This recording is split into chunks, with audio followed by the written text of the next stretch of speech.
Go ahead. Yes, sir. Yes, sir.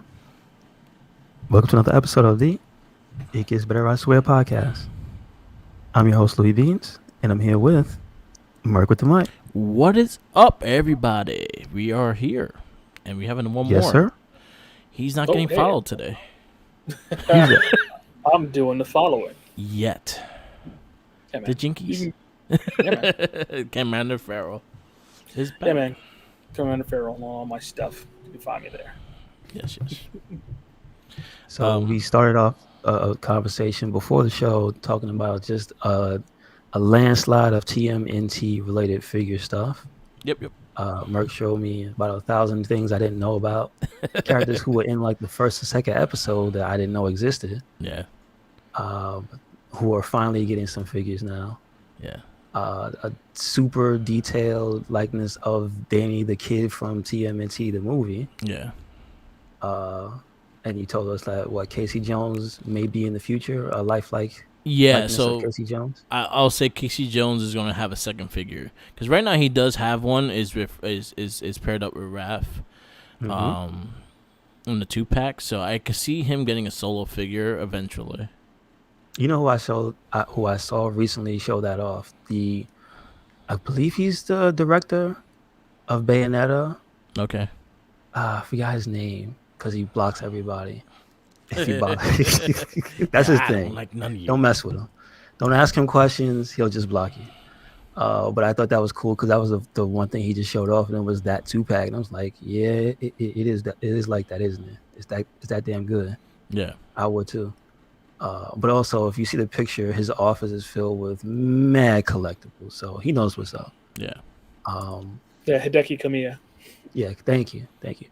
So that's just basically showing how good of a job did. Which company is that? So NECA is doing the movie ones. They also do the cartoon line. They also have a Mirage line, which is they kind of slowed down on it, and also a video game line involved in Ninja Turtles.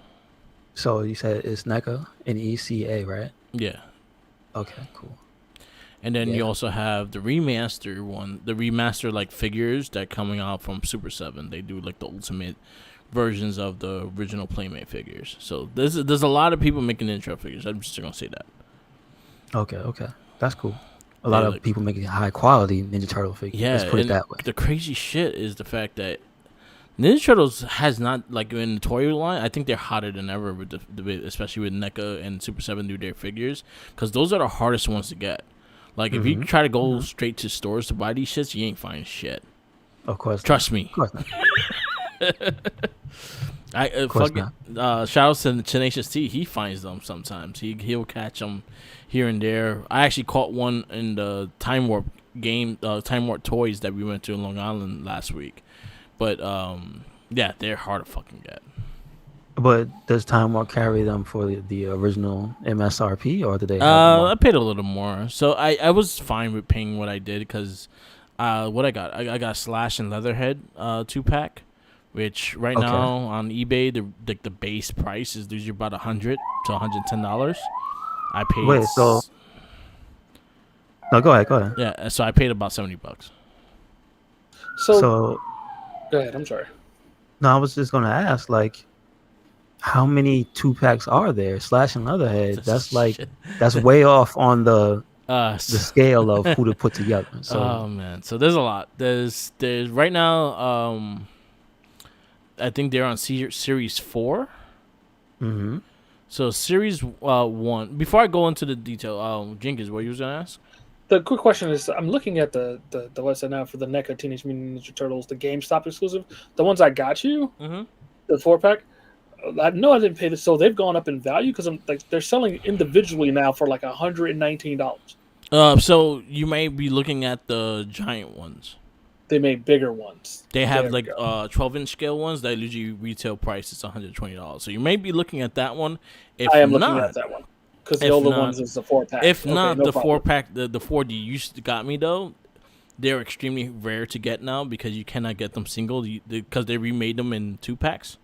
So pretty much NECA makes most of their figures in 2-packs now. They usually just do the 2 and that's it. So that 4-pack is rare. Crazy. Nice. Yeah, like each one went up in value. So like the 4-pack that you got me, honestly, I could probably resell those for about maybe by 150 each. Nice, dude. But I will never sell them. They're all pretty in my display case. Okay. I actually opened them. I opened them. They're in my display case. They look beautiful. It's like a little tribute for my boy, the bro that passed away. So I kind of have Spencer holding the card that he give you in the funeral, and then I have the turtles around him and shit. And then I took a Rage all in the back. It's fantastic. Dude. Yeah. So these figures are crazy. Like, so if you're talking about the cartoon line started off with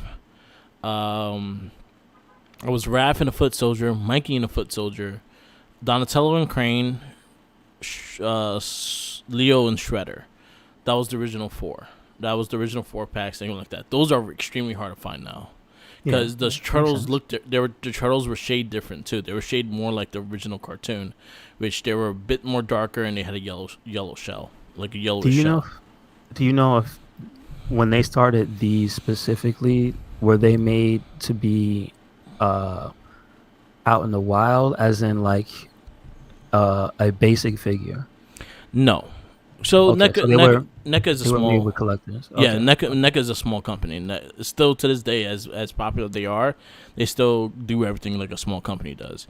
So they did it small scale, and I think they experimented in how the 2-packs will sell, and the fact that they were extremely hard to find. They showed them that they were selling. So then they did Wave 2. Wave 2 was just pretty much every issue of everything. So, but instead of putting the Foot Soldiers with a turtle, they put the Foot Soldiers together. So there was 2 Foot Soldiers in one box. It was Shredder and Crane in the box. It was Leo, Donnie, and then Mikey, Raph.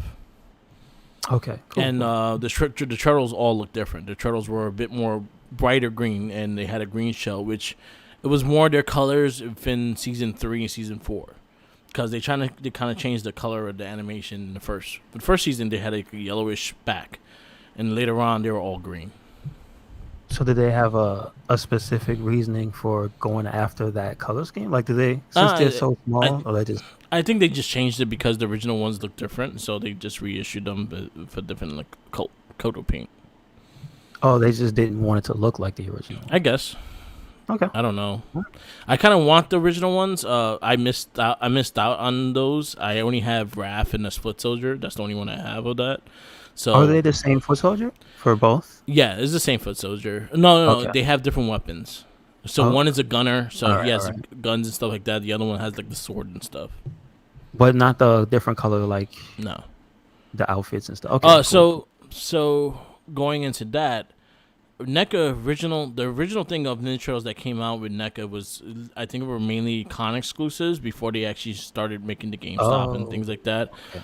So the original box was based on the original cartoon that came with all 4 turtles and Shredder, and that was one of the first sets they sold. Then the second one was they had 2 original arcade boxes.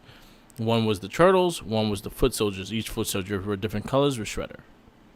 And that was based on which one? The Turtles in first Time game, or the original? The first game. Oh, okay. Cool. And those are hard. Those are like $300, $400 a piece and shit. But also, like, because of the way you said they produce small, and those were rare to begin with, they're not gonna just be all over the place. That's just how it is. I say NECA and Super 7, they're very similar in each other in certain ways, because of what I've seen from Super 7 as well. Is they're fucking beautiful. Like, I really want to get my hands on the Raphael in Super 7. I kind of found that they did a repaint on the figure of the Super 7 one, so I'm trying to look for that. It's a little cheaper, so I might get that. Mm-hmm. But because they do a lot of details. They do a lot of fan service. Because honestly, if you look at the Thundercats that Super 7 does too, they're fucking amazing. That battle tank is fucking crazy, but that shit's huge. But just all the figures are like a 10. Every one of them, like, you look at them like, why does this look so good? This is like it looks like the animation in figure form, like not the goofy looking faces anymore. You know what I mean? I say, they tried their best to make me broke, and they're doing a very good job. That's how I feel.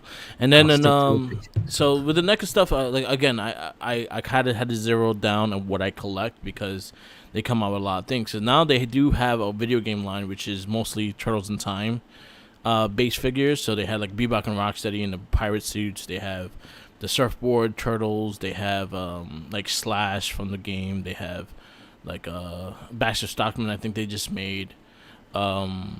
And then in the boxes they have like a Electric Shock turtle, which I kind of want just to have because I want to take a picture of it, and for our cover of the Oddshell Shock, I kind of want that. So that's I might really have to good. find that. I might have to find that. Wait, do they also do a Maito? No, they just have the electric. So I could see them doing the Maito. I really can't see that. It'd be cool. That'd be cool. It would be. It would. Yeah. I mean, also just because, I mean, what's it gonna do? They make the figures with enough articulation that all they have to do is give it that face. Yeah. And then you could just do the rest yourself. Yeah. Like the Shock one is fucking hilarious. Like the detail of that one, because it looks like it looks really dope. Like how they did it. Yeah, it's a glow in the dark, so it looks like he's getting shot. Oh, yeah, that's even nice. Okay, even nicer. Good. Let me see if I can find it. Yeah, here it goes. Well, are there turtles in Fortnite, Mark? That's my question. No. Not yet. Give it time is all I'm saying. Yeah, right. Give it time. They're running out of characters. They got a new one. I'm just gonna get to it later, but they got a new one. So, looking at the figure right now, you can pose him to like look like saying Maito. That same one? Because the figure is not like just the one. You could pose it. Yeah, I figured because that was not a pun, Yeah. but I know specifically NECA and the articulation, and you could do all types of poses and stuff. So it's pretty I'm cool. not surprised. I think that's pretty dope. But yeah, is there one with Rat King and his floating thing? They have made Rat King, but he don't have his floating thing. Okay. I don't think NECA's gonna do vehicles. They kind of mentioned it because I remember one of the interviews they were talking about the Turtle Van if they were gonna do a party wagon, and they said kind of like what the guy from Super 7 does. They have to see if people are gonna get it, because if not, they don't want to have that in stock and have to fucking lose money on selling it. The vehicles is a hard thing. While you guys were talking, I was literally looking up replica movie cars and stuff like that. It doesn't seem to be super as popular as just regular figures is. Like you get your generic pop-ups will come up, Ecto 1, 1979 Batmobile. Yeah. But nothing on the scale of like what they're doing. Yeah. That like feel like it's really collector's grade, but I'll have to look more into it. So we'll get back to that. So what? So for example, the Super 7, the Thundercats tank. That one, it was kind of a test to see if it will hit its goal. So they kind of did what what Hasbro Pulse does, is they put a figure out and they were like, all right, this is for pre-order. If it makes this much, we'll add something. If it makes this much, it will add something else. It makes this much, has something else. They did it with the Mandalorian. They did it with the Sentinel.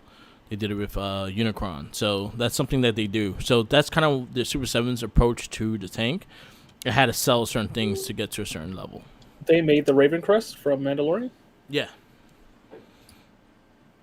You missed out on that one. That one's gone. Long gone.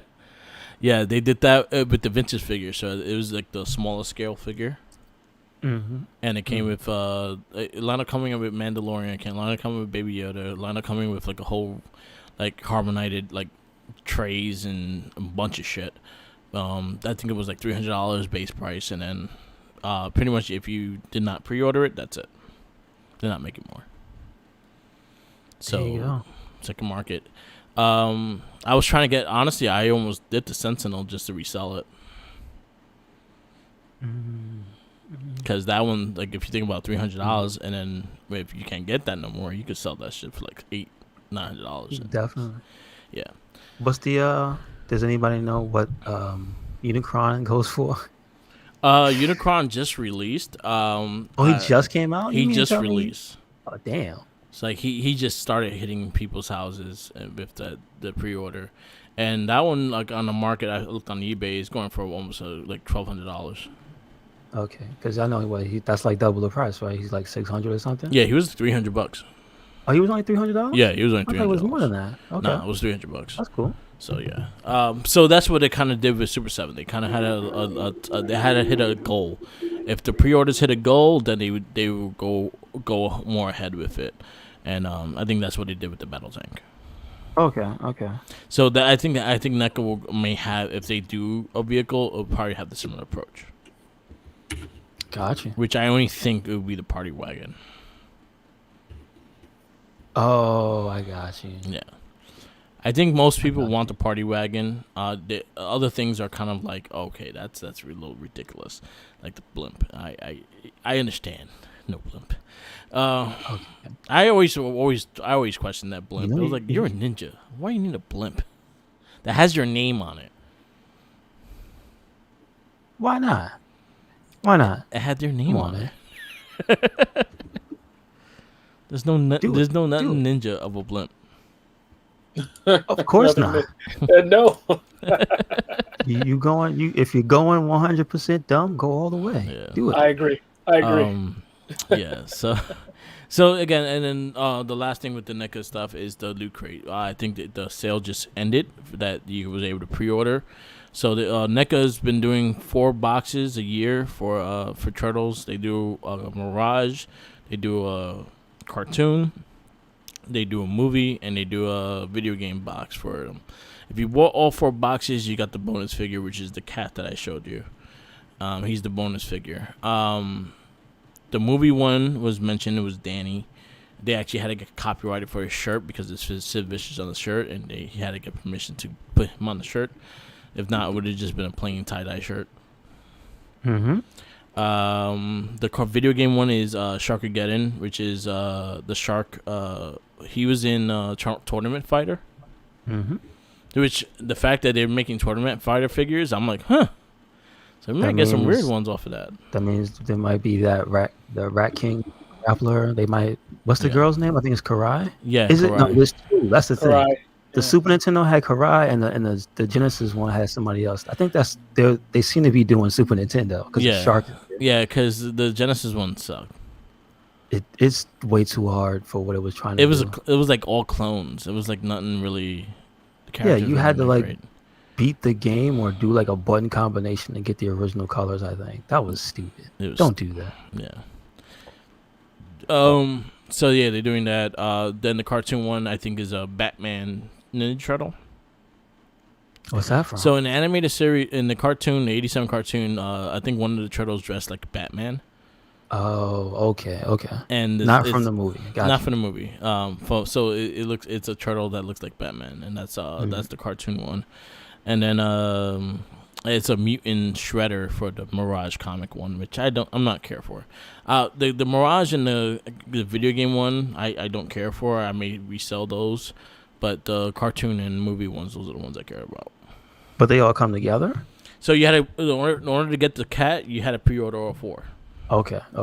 Gotcha. And you get the bonus figure. So that's what they're doing. I did it last time, but I only did the movie one for last time, so I missed out on. No, I did the movie and cartoon because I got the Rocksteady and Bebop cartoon figure, the Easter bunnies. Okay. Yeah, so it's a lot of shit. Like it's collecting is fun. Was that also something featured in the cartoon? Yeah, they dressed as Okay. bunnies. Yeah. All They were right. trying to recruit Usagi, and they were dressing bunnies, so like they were. Man, one. when the hell? When the hell is he gonna be recognized in anything else? Where is Usagi Yojimbo? Or is it because he's owned by, or is he owned by somebody else? Well, what's the Stan deal with him? Sasaki still owns him. Like he's still alive. He's still doing the comic book. He still writes the comics to this day. He is getting a Netflix show, so it might be that the agreement, and it might have his own toy line for that. So who knows? I don't see a problem of them getting Usagi. I think they're gonna just make him I think it's gonna be a special occasion when they make him though. It's taking too goddamn long. I feel like they're gonna do it like in a way, as in he's gonna be like the first Comic-Con back, San Diego Comic-Con back. He might be that exclusive. I feel like if he's not in that game, that's a missed opportunity. You know what I'm saying? Yeah. There's so many little things that character should be a part of, but he's not. That Yeah. sucks. But then again, like it's crazy because a lot of people think like it's hard to get his okay, but Stan Sasaki, he always was okay with Turtles using him. He never I said have no no to misconception. anything. I don't even know about it. I just want to know why Yeah, he's not licensed in anything else. but he's not licensed. He's not licensed to Playmates, or he's not licensed to Ninja Turtles at all. That's why. So they always No, have I to get a mean- separate license to use. I'm talking about Usagi. even his own outside of his comic book. Yeah. Out, what he's not in anything else. Like, No. why don't they make anything with that character? Like, he doesn't have his own video game. He doesn't have his own. Well, he's getting a cartoon. no. He's getting a Netflix show. But that's what I mean. The years and years and years Yeah. of the character's existence. Yeah. He should have had that character. Should be like the bomb ass character. Should have had mad figures. Should have had mad cartoons, mad video games. And it's just like, nah, No. come on, bro. I- But we I- want that stuff. 100%. Like I'm one of the dudes that I've been collecting his comics since they first arrived, and to this day, I still, if he has a comic, I still go and get it. But Usagi's such a now IDW owns it. He's not under Dark Horse no more. So But I don't think anything is anything on the Dark Horse. Yeah, Dark Horse still alive, but it's nothing good there. Okay. There's nothing. Well, I hear good. people. I don't even know who is doing Alien versus Predator. Is I don't that still a thing? know. I don't know. I think Predator. No, I think Predator still has comics. I have no clue. I can't. I think a lot of those are on the IDW. That they do have it. IDW took a lot of those indie books and a lot of those indie characters Yeah, and there was a made their own big thing. consolidation. You're right. Yeah. You're right. because they have Sonic now, they have Turtles now, they have Ghostbusters, they have G.I. Joe, they have Who's got Mega Man? Transformers. I think the large- IDW have Mega Man.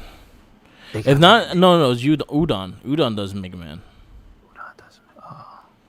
Makes Udon sense. has most of Capcom stuff, right? Well, they're the I main don't artist for even know. Capcom. I don't even know. Right. They do all those 'Cause- stuff for Capcom.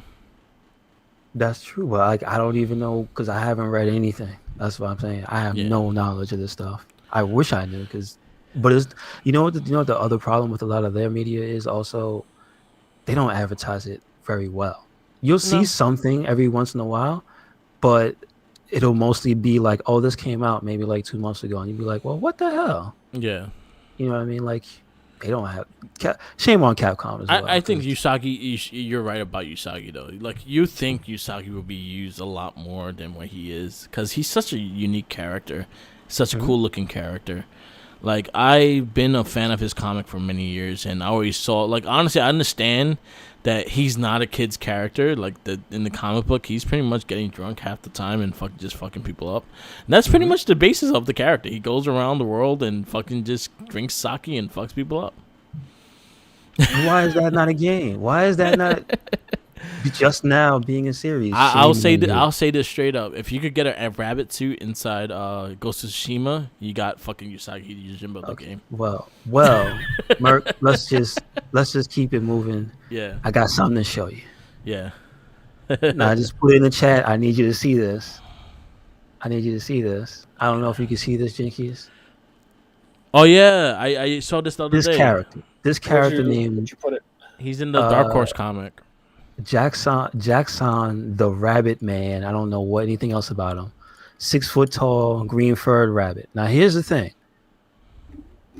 How old is this character, and is this Bucky O'Hare? It is It's not Bucky O'Hare. Totally Bucky O'Hare. I don't see it, but I'm sure it's Bucky. You see what I'm saying? You see I it, see what Jinkies, you're right? saying. I don't see it, but I know what you mean.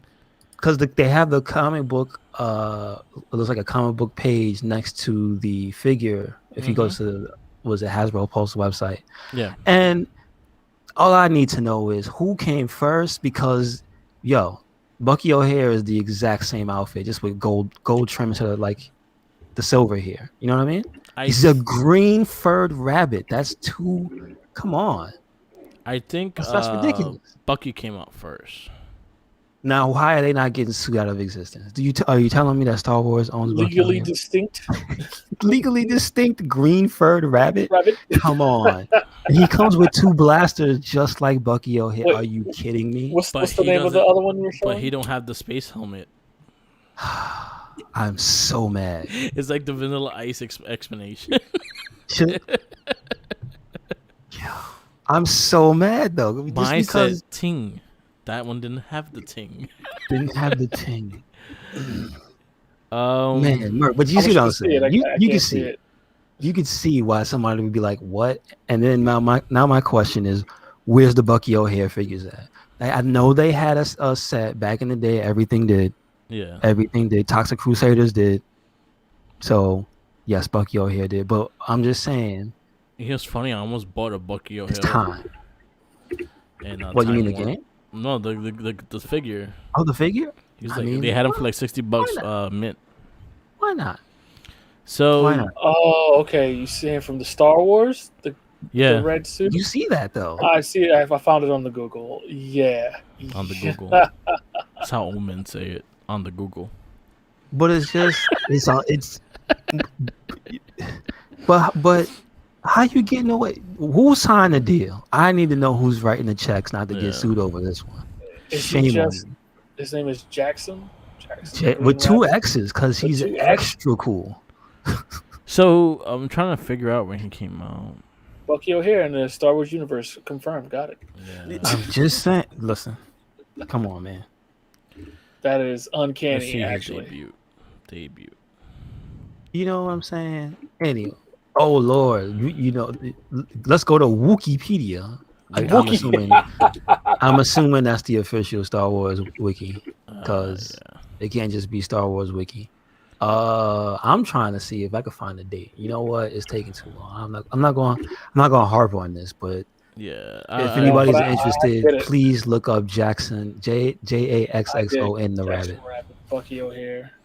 He appeared in He's an old comic character. I can see they have lots of panels and everything. It's just how is this not Bucky O'Hare? Damn you. Fake It. Okay, apparently Jackson is older. Really? All right. I think so. I'll take it. I don't think he is.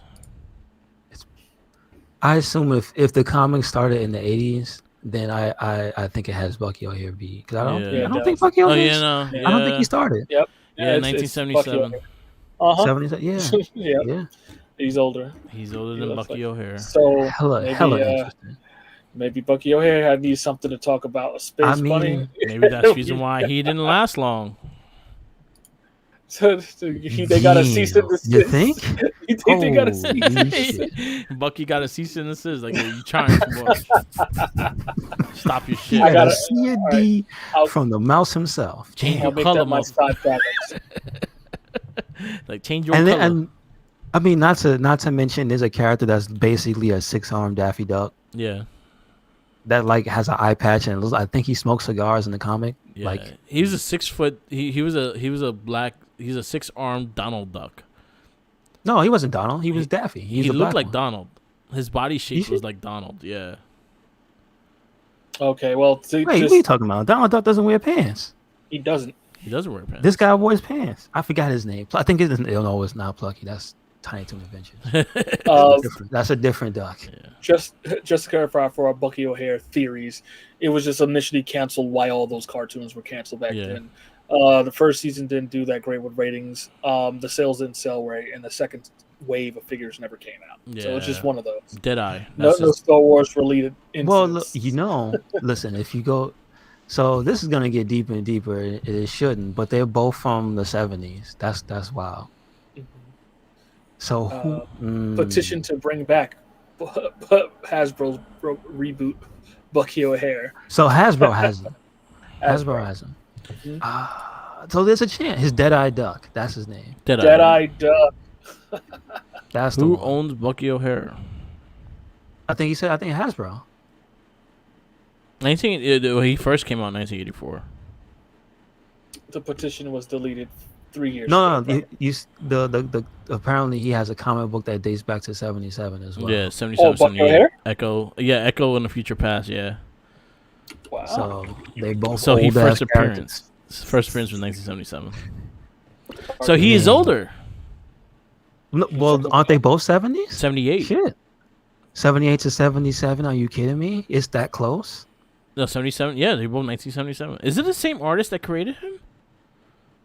It's possible. Let me that find out. The Target- guy left. He left Lucas and made his own thing. Maybe that's what happened. Like, See, That's this is gonna impossible. take some digging some now. This is side crazy. digging, yeah. Why is this so ridiculous? This shouldn't be this convoluted. Damn. so, Who knew the Bucky O'Hare lore went so deep? What were we talking about? What Echo of Future Past? What's that about? I have that's no the idea. comic. That's the first comic that Bucky O'Hare appeared in. Yeah. Look at that fucking artwork. Jesus. No. See, it would have made sense. Like, say for instance, the creator of this character was like, you know what, fuck you, Star Wars. You're not letting me have my freedom. Right. And then he made Bucky O'Hare and like, look, I could do it my own. See, people like Green Rabbits, and then that would make a lot more sense. But two people came out with Green Rabbits on the same year. It's That's just crazy. a good coincidence. It's one of those weird things. Probably it's just a so weird good. coincidence. So what I'm saying is, I actually like Bucky O'Hare. I remember watching the cartoon. I like the cartoon. Yeah, it's all right. Where's Captain Carrot? Super Rabbit, Captain Carrot, Bucky O'Hare, Jackson Rabbit, Usagi Yojimbo. Top 5. No, they all have. Just put them all in the same game. Usagi. Be No, number one for me. well, yeah, he's gonna win, but just put them all in the same game. That's what I want. Usagi's evil. Like, all right, as much as again, he looks like a silent, quiet samurai. Half the time he's drunk, and half the time he's belligerent and fucks people up. Wait, Is he Captain, supposed to be Captain Carrot is in the samurai time period? Yeah. He's a Is he from Japan, back yeah. then? Yeah, he's a Lost Okay, Ronin. okay. Yeah. He's pretty much the Ghost of Tsushima. Ghost of Tsushima was a rabbit. It's pretty much his storyline. Is it crazy? Yeah, 100%. Okay, Yeah, all right.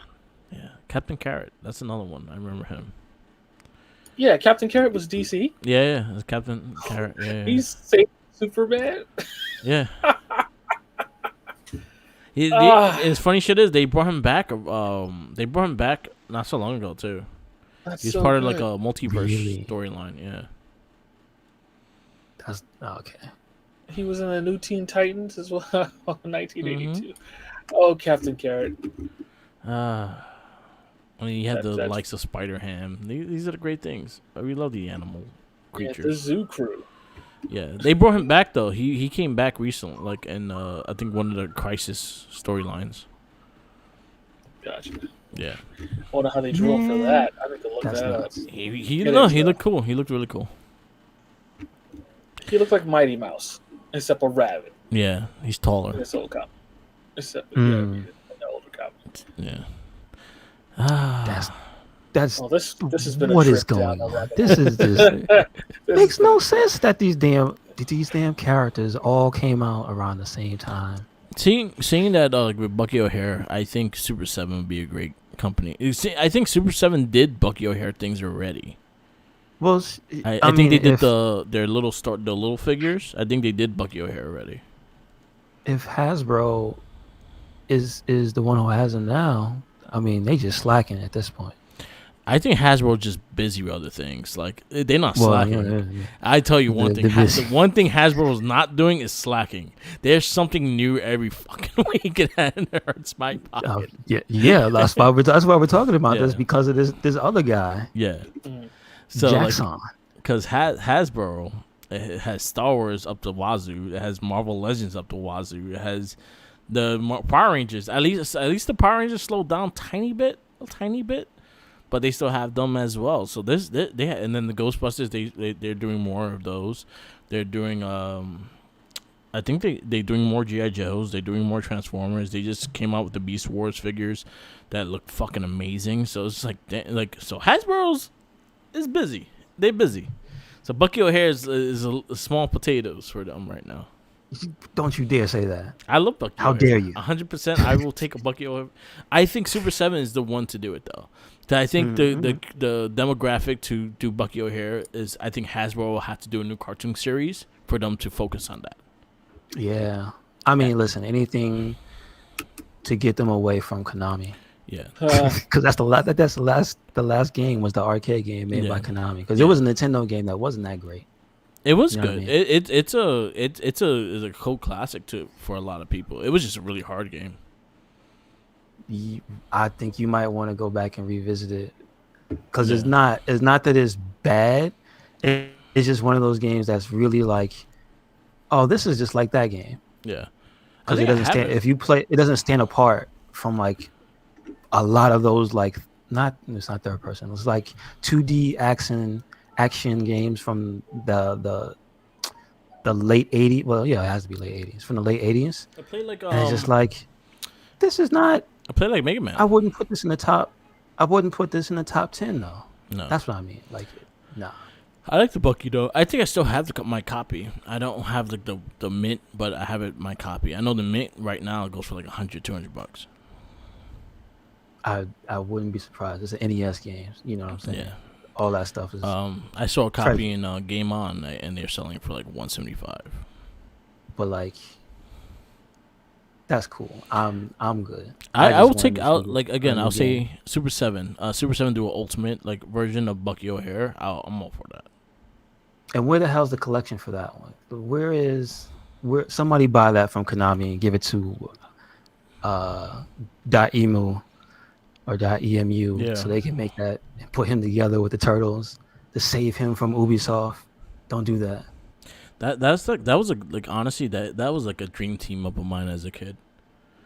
Oh, the Turtles and Bucky O'Hare? Yeah, because also you had the Turtles going into space and stuff like that, so that could have been an easy way to team them up. True, but it kind of brought one of the worst things in Turtles history. Did they ever make a new Venus de Milo figure? We don't talk about that. We don't talk about Venus de Milo. Well, talk about Venus de Milo. we don't talk about Venus de Milo. Well, okay. Well, that's in other Turtles timelines. Have they made a figure of the newest female turtle? No. Why not?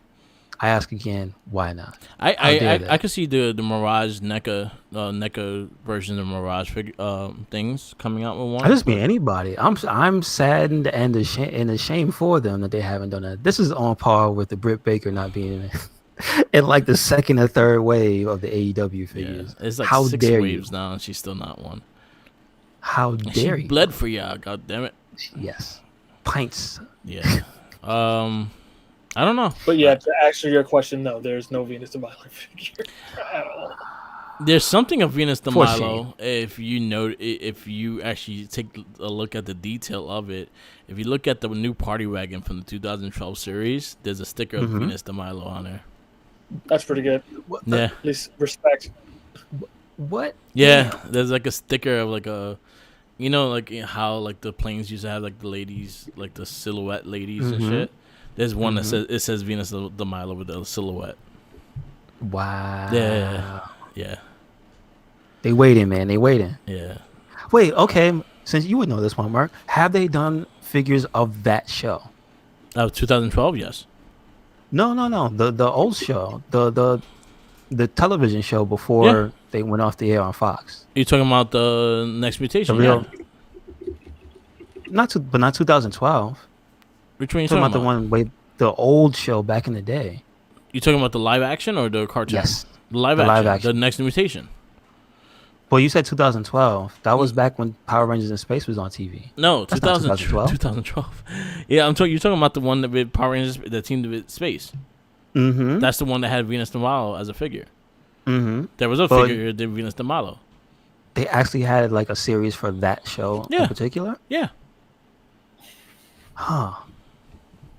I don't remember those. Yeah, the Next Mutation. They kind of they were I think they were kind of rubberish. They were cool figures. I'll say that much. Like they actually had nice figures. They kind of like weirded out their weapons. Like Leonardo's swords were like scissors and shit like that. I didn't care for. That doesn't. How dare they? And then like Raph's size looked like swords, shit like that. They kind of like overdid it, but they kind of did the same thing. Their party wagon was a Hummer at the time, so they had the Hummer as a figure, the tank and stuff like that. So yeah, they had a figure. They had toys for them. I think every single Ninja Turtles incarnation had toys. All right, cool. 100%. And those have not been brought back. No, and I don't think they are. They're a little pricey to find now, though. They don't look that bad. They don't look bad. They were actually no. The figures weren't the problem. Wait, no. See, it keeps saying Next Mutation. It is Next Mutation. But how is it? How is it? Did they reuse the branding? No, the show was called Next Mutation. So when they updated it to bring it into 2012, right? They used the same branding of the old show from the old live action show. No, I think it was just TMNT 2012. Like that didn't have a designation. I think it was just TMNT. TMNT, the movie, the animated movie was they had its own thing. It just was called TMNT. Right. Mm-hmm. And that one had Toyline as well. No, I know that one, but I'm saying, so there's two branded shows that are from two different time periods that they went back to the Next Mutation branding. No, they never went back to the Next Mutation branding. So what? So I get that she's made in a different style in the TMNT Next Mutation line, but was she ever created? Were they ever created for the? I don't know what year that'd be. 96, 97 live action television show. Wait, what? Like I don't get what you're asking.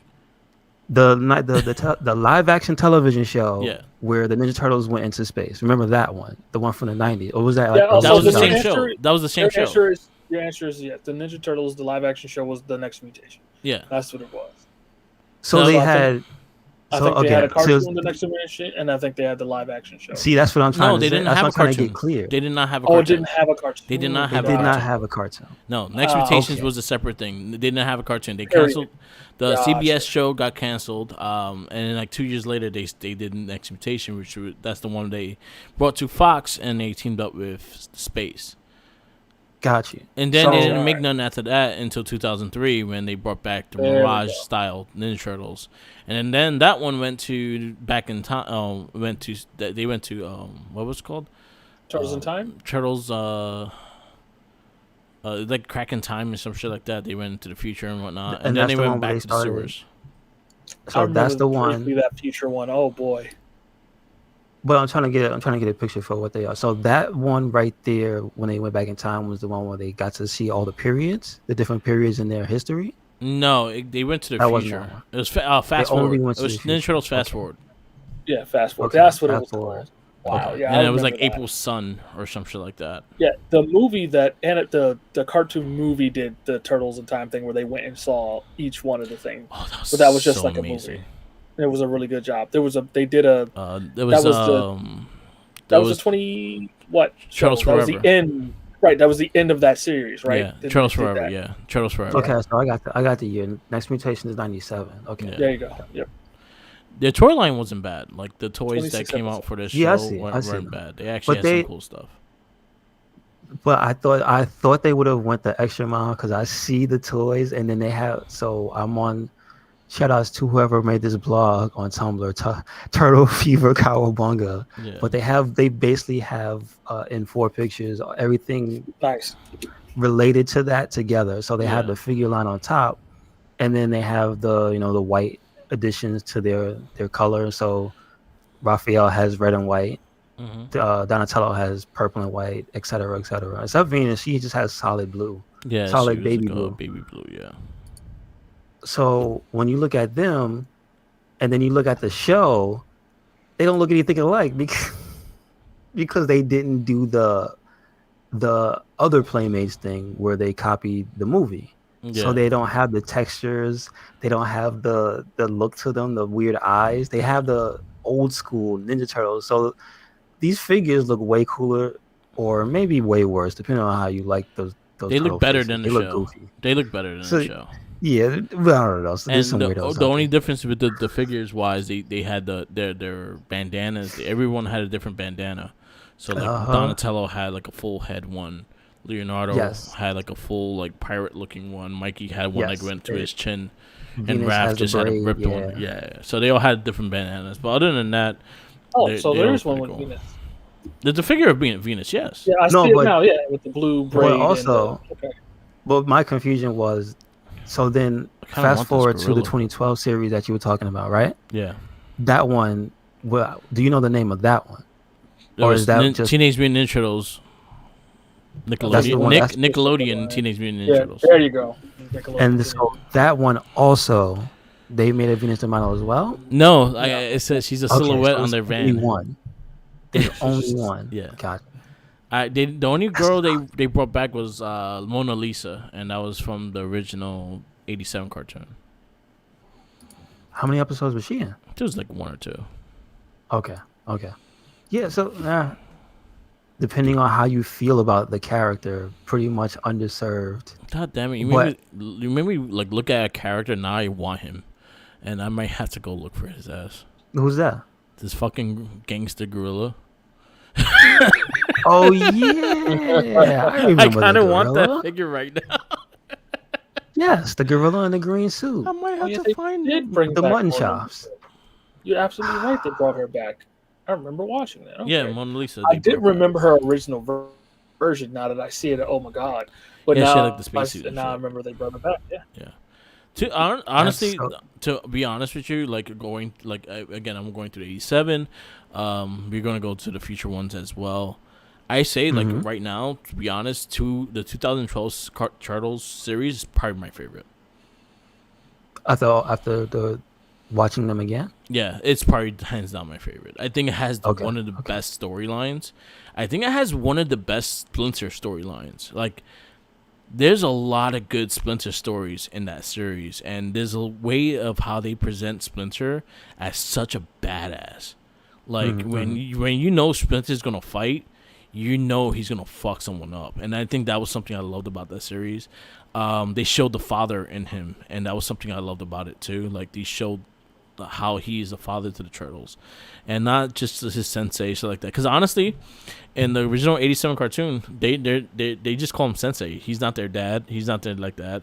The turtles are not brothers. They don't never call themselves brothers. All They're right. not. That's very weird. But also, if you look at the original toys, they're all not from the same like pet store. They're all from different fucking pet stores. Really? Remember on the toys they had like a little card that gave you like a little bio of the toy of the character. Okay. Every turtle was from a different pet store.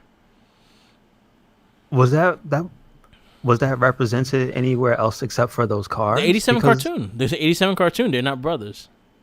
No, I don't mean them being brothers, but they're not from the same. They're not from different pet stores because the little boy, as far as I remember, he didn't go to different stores, did he? So, He just had the one bowl. but you didn't know how long he had them. No, that's not what I'm saying. I'm saying that's not represented like in any of the No. media, is it? So probably not. It's just like a little detail I've noticed, especially looking at the old figures. That was something I noticed. Is like, yo, you never noticed the turtles not. Actually, Tommy kind of brought this up because remember we were watching season 3. They're like, you know, Mhm. they never like call each other brothers or anything like that. They just Okay. call each other by their names, and they say that that's my friend, that's my best friend, or something like that. Yeah. They never call each other brothers. So what series did they start doing that? I will say the movies. The movies started it. The original first movie. Oh, okay. Yeah, that makes the most The original sense. movie kind of brought that brotherhood to life, and then in the second movie and third movie, they all considered each other brothers. And I think that's what in the comic book they always said that too, because if you actually look at the original comic book, it kind of starts with that. So what a weird detail to actually have. That's interesting. Yeah, like Because like you said, it's Yeah. never shown Yeah. how long the kid had them, but it's also never shown that the little kid went shopping around. So it's like, why would you even put that there? yeah. So like That's very interesting. those are just weird things. Like again, like those are the weird things that we had, especially as kids, when we had the toys. Especially if the toys we did not know had cartoons. Because when I first got a Ninja Turtle, I had no clue there was a fucking cartoon. Really? No, I had no clue. was the other way my around mom for me, found yeah. it. My mom found it randomly. People like this. And yeah, exactly. Uh-huh. I like like this. It has my name. Why does I just have to stop before a second, Mark. Why does Donatello have pants? in this Next Mutation series, there's a variation of Donatello where he just has like black slacks on. They have all the turtles like that, and they I think they came with the skateboard. So they came with skater pants. That's Yeah. dude, that's ridiculous. What is going on? Yeah. There's way too many variations, man. I'm kind of glad I stopped collecting those Yeah. because it's like Oh man. I'm trying to explain this in my head, and if I didn't want to watch that terrible show, I'd have to understand that. I'm a little episode, mad people- you had me looking at these toys, and that's one thing I'm really mad about because I'm about to look for that fucking gorilla on eBay. You're gonna go hide his wallet right now. I must have this gorilla. Oh my god. Oh, he's the best. Yo, I He's the must best. have him. I think he's the best looking figure here.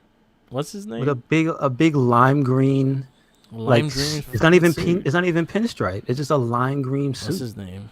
Silver. His name is Silver. Oh well, there you go. Makes sense. Silver the gorilla. Yeah. So. Yeah, we could keep on and on with the toy line and That's- stuff like that, but That's we do nuts. have. It's a crazy, especially Ninja Turtles. Ninja Turtles, I think, is like so generational because there's so many different figures, so many different timelines and ways to get figures and stuff like that. I think the NECA ones are going back around with the NECA figures. I think those are the ones that are really hitting my nostalgic factor and really is the ones I want to keep going. So I've been collecting the cartoon, I've been collecting the movies, and those are the only two I'm doing. The video game ones are cool, but I don't care for them. It's just like. I have to get that picture. I'm sorry, Murray. I have to get that picture of Donatello with slacks on. It's bugging me. Yeah, Yo. it comes with like a skateboard. TMNT. Oh my god. It's obnoxious is what it is. It looks so bad because he has no shoes. Yeah, they have most of the turtles like that. Like I remember Leonardo not having brown pants or some shit. That's not cool. That's not cool. Next mutation. Now you have me fucking looking for next mutation figures. I'm very angry right God damn There it it. goes. I also put the picture up. Just bananas. But things I didn't even pay attention to. And they also have a badass. Well, no, they have a cool looking Casey Jones. figure or Yeah, something. I actually have this raft. Like I remember. I actually probably still have this raft in my toy.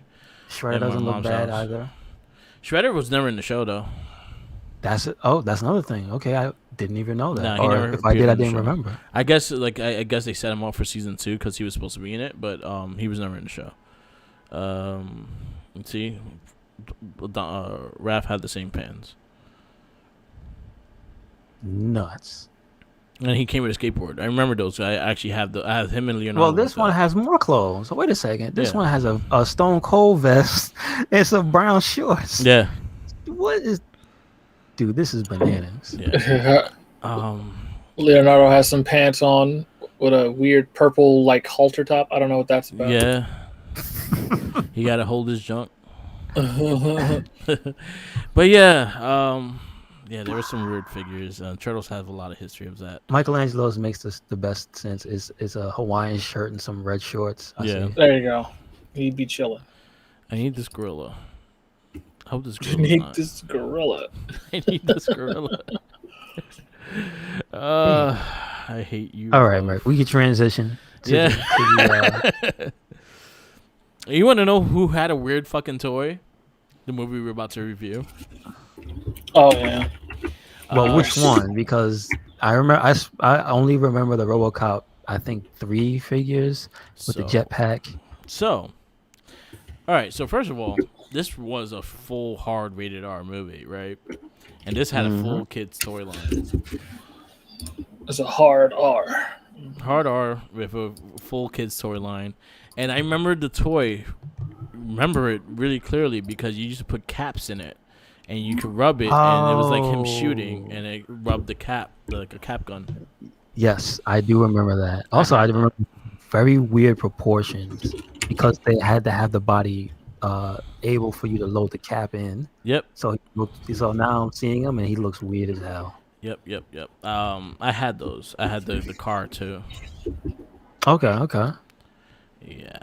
So the movie we're talking about is RoboCop. Oh my goodness. RoboCop from the 1987. 87. Hard The year of our R. Lord. Uh, 1987. So the runtime is an hour 42. It is Yep. classified as action, crime, sci-fi. Which, yeah, when you think about it now, yes. And it debuted in the U.S. of A. in July 17th, 1987.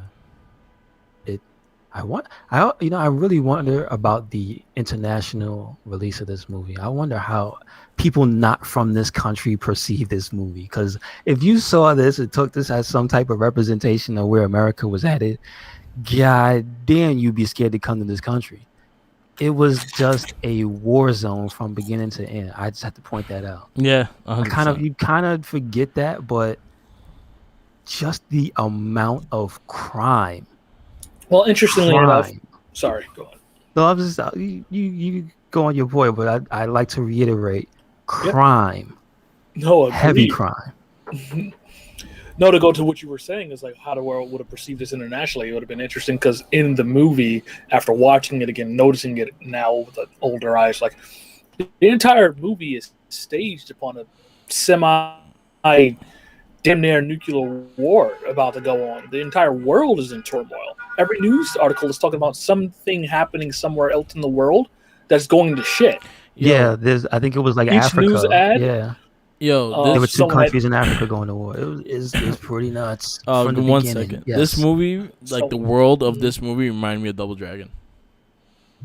But you know what? If you said that this movie led to Double Dragon, it would make more sense because timeline wise, because it hasn't. Yeah, The shit didn't hit the fan yet. yeah.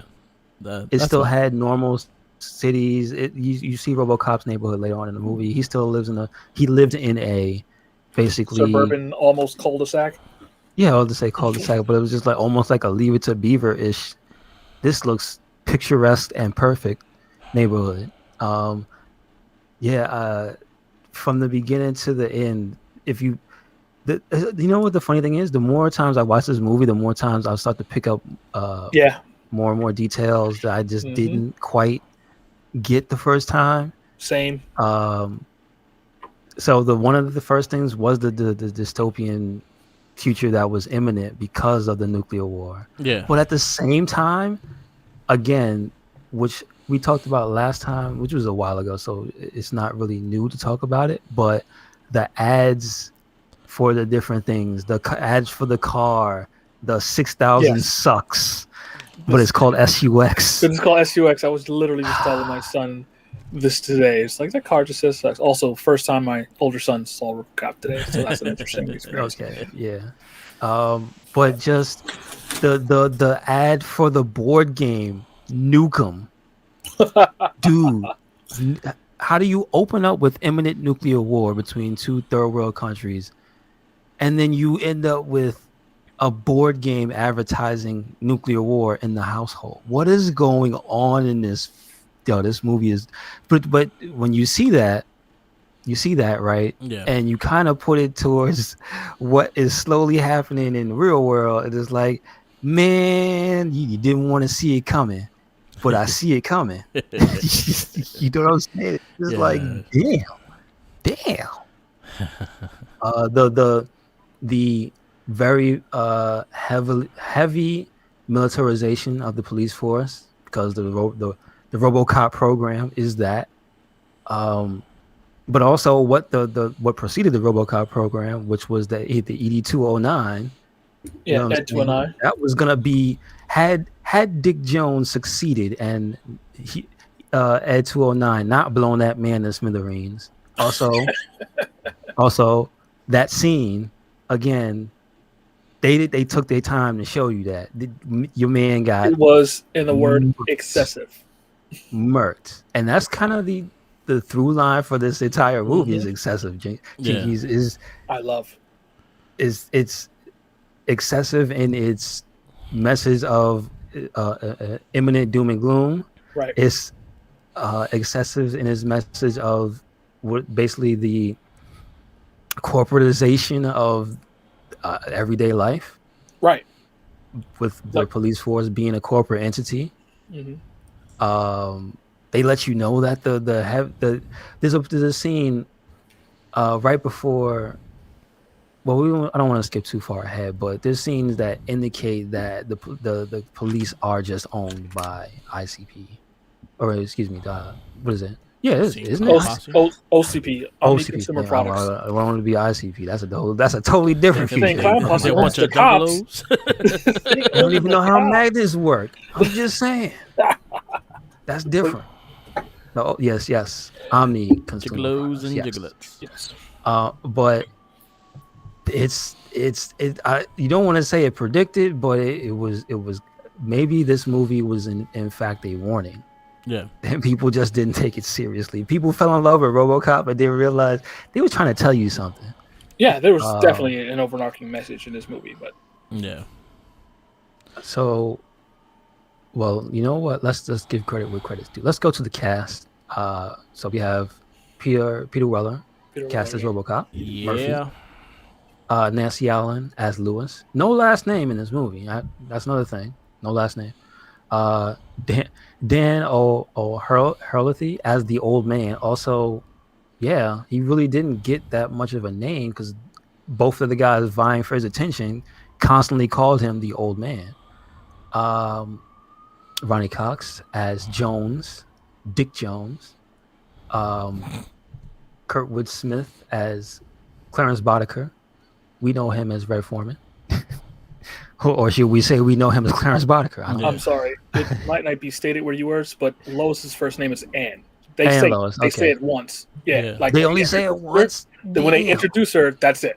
And That's then it? she just called Lois the rest of the movie. Yeah, kind of nuts too. Actually kind of ridiculous. Yeah, sorry to interrupt. Go on. Let's see.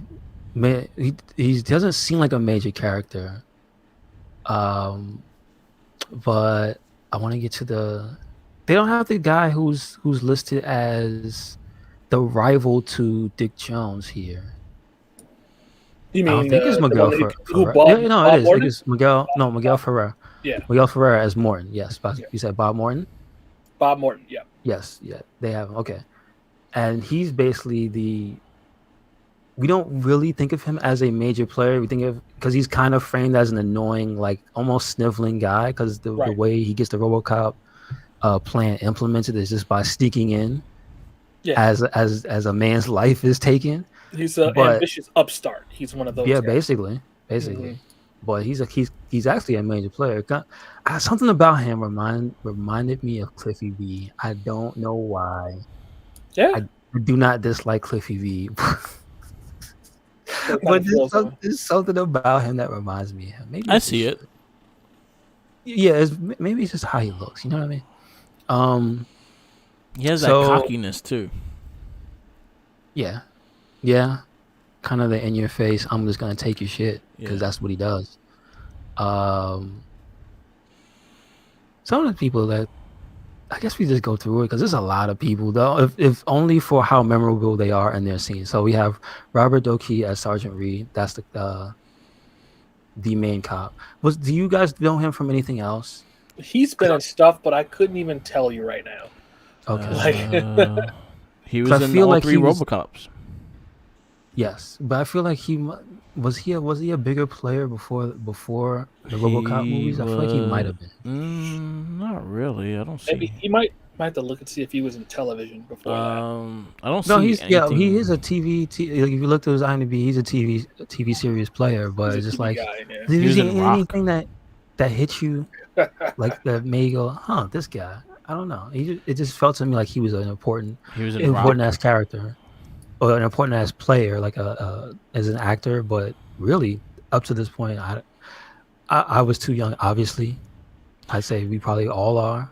He looked like just a good supporting cast. Yeah, he was never like Mhm, a strong like lead role of a show. He was always in as characters in the show, so he never Okay. had like a long run because he was like in Webster. He's in Facts of Life. He's in Pound Puppies. Okay, so that's very interesting. He's in Pound yeah. Puppies. He's in My Very Two Dads. He's in Amen. He's in Mm, again. He's in a yeah, shitload yeah. of things, but only has one character or whatnot, or maybe an episode or two. And he's Sergeant Reed in all the RoboCops, so he comes back for the other two RoboCops as well. Okay, And he's a Batman Um, animated series. that's all. Does it Doobie. say, or is it just like who? Doobie. I don't know who Doobie is, but he Nah, I don't know he who talks that Doobie. Okay. I have to keep an eye out for that. But the one thing I do notice, and I was gonna bring that up, I didn't really notice the last time I watched the movie, was it was interesting to see because we get a view of the bad guys very early. Yeah. You're almost immediately introduced to Clarence Boddicker. Yeah. And here's the one. I wanted to just say, because you were in a certain section, and I wanted to jump in it because you were, it was perfect timing because you were introducing the characters and the names. And I was watching this film just thinking about the names, just their name, like Clarence Boddicker, like just as the villain's names. Like I like all the names, like Dick Jones, these particular characters, Bob Morton's. Like they're not standoutish, but they're perfect for what they were doing for this film. It's like it's just a weird thing where like I just like the character names. Like Clarence Boddicker doesn't scream villain, but it's a strong name. Yeah, that's true. But it also depicts what he turns out to be later in the film, which we'll get to it for a guy named Clarence. But go on. Yeah. Oh damn. Does the name Clarence have some bad connotations? I don't know. What you trying to say? You don't trust Clarence's. Don't trust Clarence. All right. Don't trust no Clarence. But again, so we basically went through what the world was depicting to you was a world on the brink of chaos. But it starts out with the corporations basically they're about to inject into the world this new program, and I guess what they're looking for, and this is Detroit in America. And this is 87. The movie comes out. I don't think did they tell you the year the movie is taking place? No, I don't think they don't. Okay, so I'm just gonna say maybe this is supposed to be day and date. Detroit 87. So Detroit 87. It seems like the problem is crime. Crime is huge. Yeah. Is what they're telling. The information they're telling you even before you even get to see the first crimes, and is that they need something bigger to protect to because things are going out of control. The look for the companies, mainly OCP, is bad. You know what I mean? Especially at this point, Detroit is unfortunately. I think the reputation got better for Detroit. Yeah. But in America, Detroit is seen as kind of like it's a place that had a boom, and then when the boom went away, the chaos took over. So Detroit Motor City is what it was called back in the day, was the biggest, one of the profitable cities in the U.S. because that's where all the car manufacturers started out for the most part. And there was a big, big boom from the car manufacturers. And when all the corporations broke their factories out of Detroit, it was just kind of left a whole shell of itself. And then, of course, you leave something like that, you pull all the money out, then crime takes over. Yeah. Crime. In this particular movie, this is like an extreme exaggeration of it going the other way. So what happens if you get crime bosses and lords and the police can't handle the situation? The movie opens up to literally so much crime. The cops are, like you said, militarized where they got to wear body armor. Yeah. And they're overworked. They're underpaid by the city. So a corporation stepped in and essentially privatized the police department. So they are still a municipality, but they work for a company and have to abide by their rules. Yeah, basically.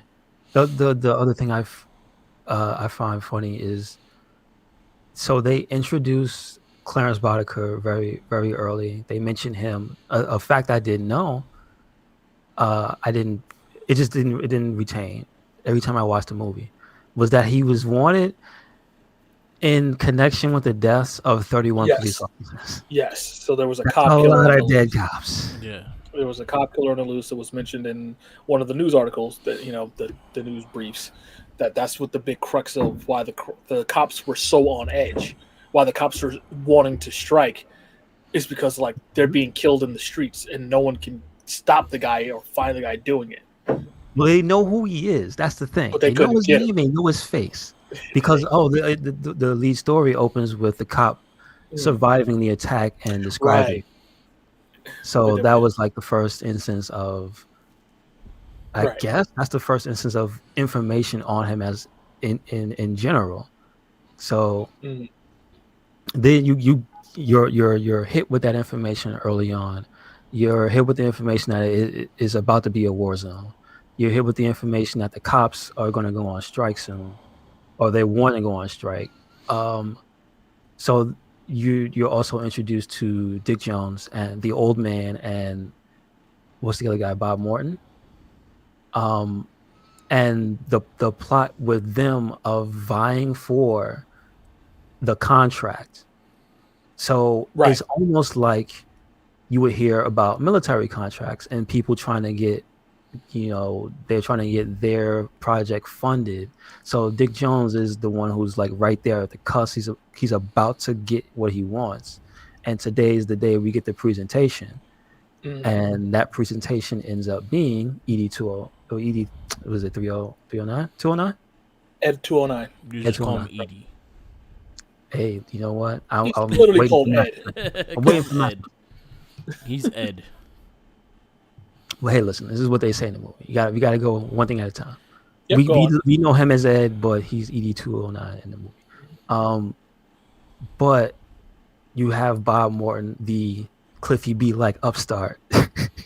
he's basically on a mission. He's being warned by these two other guys to not fuck with. They in no short terms they not say, don't fuck with Dick Jones. Right. As he's walking to the presentation himself, Yeah. they're trying to give him that idea. Don't fuck with Dick Jones. Very, very vigorously, you're letting him know you Like don't mess with Dick Jones. You just the don't. tone changes. The tone changes because they're saying it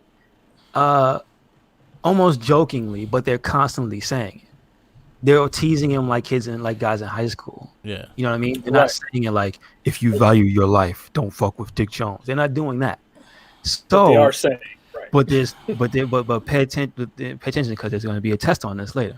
Gotcha. So with these three characters that are shown, the black guy with the glasses, Yeah. and there's one other guy who he's really just a bit part player. He goes away really quickly, but He does. yeah, he does.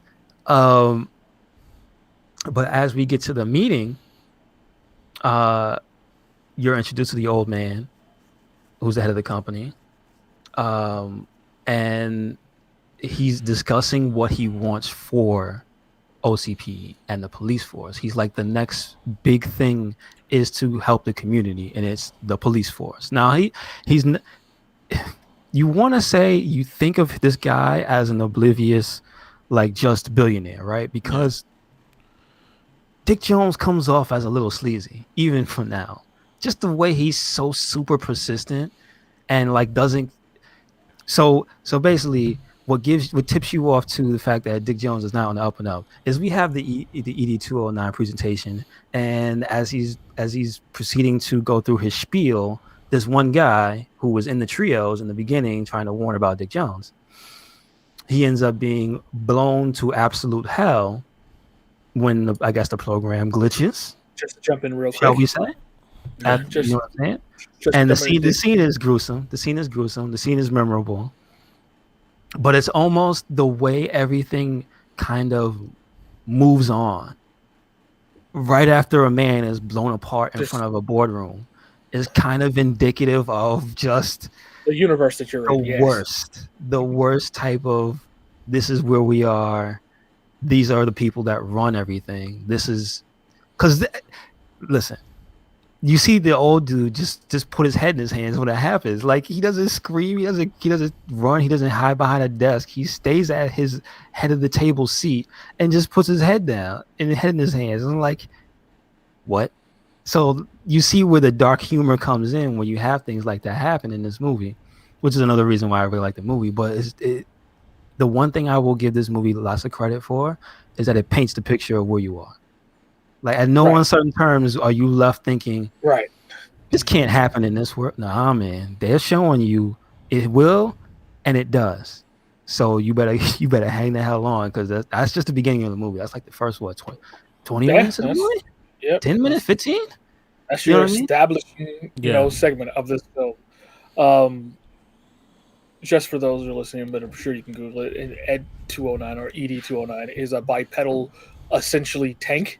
Yeah. With a dome top and two arms that are essentially cannons, 50 caliber fucking cannons, essentially. And it stands for Enforcement Droid, the ED. Yes. They say that once in the film as well. ED209, the Enforcement Droid. And the thing that I like the very upbeat and well done presentation that Dick Jones had prepared for him when he Yeah. brought him in. He mentioned all his specs and whatnot, only Mhm. for him to go and murder a man And they try. Just over a mistake. What Quote bothered unquote. me in the end when he fucking brutally murdered this dude, is like, oh, let's get an EMT. Like, for what? He yeah, the guy dead. I love it. I love that's it. so great. He's just clearly not. Let's give it up to the breaking the immersion of the film. Give it up to the fucking pyrotechnics team with those Yeah. exploding blood packs in that guy. There I, was I a lot of them. also like when they're done and they're like trying to get the EMT and the guy's like, "Don't touch him! Don't touch him!" Right. That little part just made me laugh. Yeah. The other thing that I did not realize, which they point out as is about to happen, is okay. We get the established shot of Officer Murphy coming Yeah. into the precinct. He's a new guy. He's super clean cut, handsome young guy, He's like fresh Leon. face, and about to head and about to head into a war zone. The first thing that Chief says to him is, you know, your first day here. Well, we work here. So armor. He doesn't say You work suit for a up. He doesn't say living get and ready. armor up. He says armor up. Yep. So again, they're establishing war zone. Mhm. Yeah. War zone. They have the almost, and this is another thing that I kind of maybe this is the legacy. Did Paul Verhoeven also direct Starship Troopers? I was gonna start mentioning the connection between RoboCop and Starship Troopers because you're gonna have to talk about the locker room scene, The locker correct? room scene where Oh, yeah, it's a exactly. locker I was room, yeah. wondering the same thing. I'll find out. You continue talking. Where it kind of like Yeah, he directed Starship Troopers Oh, there makes you a lot go. of sense. There you go. Maybe he was pushing for And this Showgirls equality between people. Say that again. and Showgirls. Well, there Alright, you go. well, we see where Why he is it fell all off. adding up? We see where he fell off. And Basic Instinct. And Total Oh, Recall. no. Oh my All right, god, well, it's listen, all he had a making track sense. record. He has a track Go record. on. Yeah. Also, the bad guy of this movie, the bad guy Total Recall, makes a lot of sense. Yeah. But the thing I like is like it kind of shows that equality, but it also shows the camaraderie between everybody Yeah. with the unisex locker room and what have you. But Right. you don't even have time to digest anything because the number one thing that's going on is almost every cop is embroiled in a heated debate over the war zone and them about to go on strike. Yeah. Like again, there's not really many wasted scenes in the movie, which is kind of like, I don't want to say a rare thing, but it's a thing I noticed. Like they don't Oh, really yeah. waste scenes. They don't waste scenes. Bullshit. Everything's connected. It's that scene. The shared locker room is like we don't have time for separation. Everyone's equal. We're cops here, and that's all we are. So like you said, you walk past naked dudes in the shower to females putting on their armor who are also naked, but there's no tension in there. It's done peripheral. It's just this is what it is. We're all here to do a job. Yeah. To immediately be shown in the scene about the them wanting to strike, to immediately be followed up by the sergeant walking in talking about we don't do that. We're police officers. As they clean out the locker from the first story you get when the movie starts in about the guy being shot. Yeah. And And he says surviving. the funeral, Clearly, the he funeral didn't is this survive. week. Yeah, those of you that aren't on assignment, the funeral is this week. They like you to attend, is what he's saying, with a box in his hand Right. as Murphy's going to get his new locker. It was just like Exactly. in and out, in and out. In and out. That's what this is now. So again, like you said, they're consistent on what this world is. And Constant reminder. so when they go back to the OCP and to Bob Morton talking with his friends, and well, not friends, with his coworker, the guy, remember there were 3, now there were 2, and the guy's in there, he's going, that was crazy, right? It's a shame about so and so, and they just brush off the dude that just died. Yeah. And continue talking, and he goes, yeah, man, well, he's like, it's the business. But he says something that I didn't really pay attention to before, where he goes, everything. So what I had glossed over was the fact that Bob Morton got the contract by slipping in right after that man got shot out, and so he basically got approval for the RoboCop system. Yeah. Right. Now, what this leads into this scene where it has an important key phrase is he says, "Oh yeah, I have everything under control. I have the the precinct. I have it set up, and we're getting I think he said recruitment based on risk factor." Right. Now I don't know which way that's leaning, if he meant high risk or low risk, but the first transfer was Alex Murphy, Yeah. Right. and you And then realize that it was that guy that had Murphy transferred there and to you be, also and it's like, damn, that's a connection I didn't really get the first few times I saw this movie, which was I don't and it, so that means he was handpicked to be put there. Yeah. also Murphy mentions this as he comes in, and he's talking to them as the new guys. It looks like OCP seeing a lot of guys up here moving people around. He says Mhm. this as he's transferred there. to, But he to doesn't know. Rutgers. He He doesn't know who why, does it, of course. Yeah, why or who, and it's like, so he's basically part of an experiment 100%. from the get go, and it's just like he ends up unwittingly being one of the first test subjects, but ends up being the ultimate test subject because he becomes RoboCop, and that happens right after this because Lewis is paired up with Murphy, and their first assignment leads them to that warehouse, His death. that infamous warehouse. Well, so- their first assignment leads them to a bank robbery. Yeah, Uh, and so that's what I'm saying. The chase leads them to And the to chase leads that them. warehouse. Right. The funny things with the bank robbery is one of the robbers burnt the money, Yes. presumably using explosives. And that same bank robber is thrown from the truck when he gets hit. When I Yes. believe he gets shot. One And of he the says, greatest Can you lines ever. fly? Can Can you you fly, Bobby? And he just goes, huh? And he just chuck him at the cops. And it's just like they Which painting the pictures, man. Clarence Boddicker Clarence is Boddicker ruthless. is one of my Ruthless. favorite villains because of his ruthlessness, because of his candor, because of his conduct. He's an interesting. You can learn a lot in a few minutes. And Oh, man. so another thing I realized I think I didn't mention, okay, so now I can talk about it, is when this is the introduction to his crew. And Right. I didn't realize before that that's a completely diverse crew. Yeah. Yes. You have the stereotypical Italian guy, Yeah. the wise guy. You have just a straight up punk, which was like the guy that turns into he gets a gruesome fate later on. Yeah. Yeah. Well, we'll talk You get the later. black dude that's just nuts, laughs at everything. He's like a um, hyena. It's interesting. Yeah, to he's point out. the high. Well, we would know essentially- him today, but he kind of seems to be the archetype because Yeah. wasn't much of that before him. Then you get the Asian dude that was there, who didn't seem like he was crucial to the plot, but there's a few key scenes where he speaks up and like he's like seen as either not second in command, but he's got his shit together. Yeah. Specifically at the factory scene when RoboCop bursts in later on. Yeah. Mhm. But as we're going right now, we go to the basically, I guess this is the most iconic scene in the movie, where after the chase, that chase leads him to the well, it's not. It's like It's a warehouse. it's kind of what you would think of if you heard the description of Detroit. Yeah. Bombed out, depleted. It's like an area that looks like nothing's been there. No, Kinda like the it warehouse was district it was factory. industry. Mhm. It was industry. There It you go. was, you know what I mean? It is dilapidated. It's Right. falling apart. All that, all the stereotypes. Like So that's where their ironworks hideout is. type of Mhm. giant. Yeah, go on.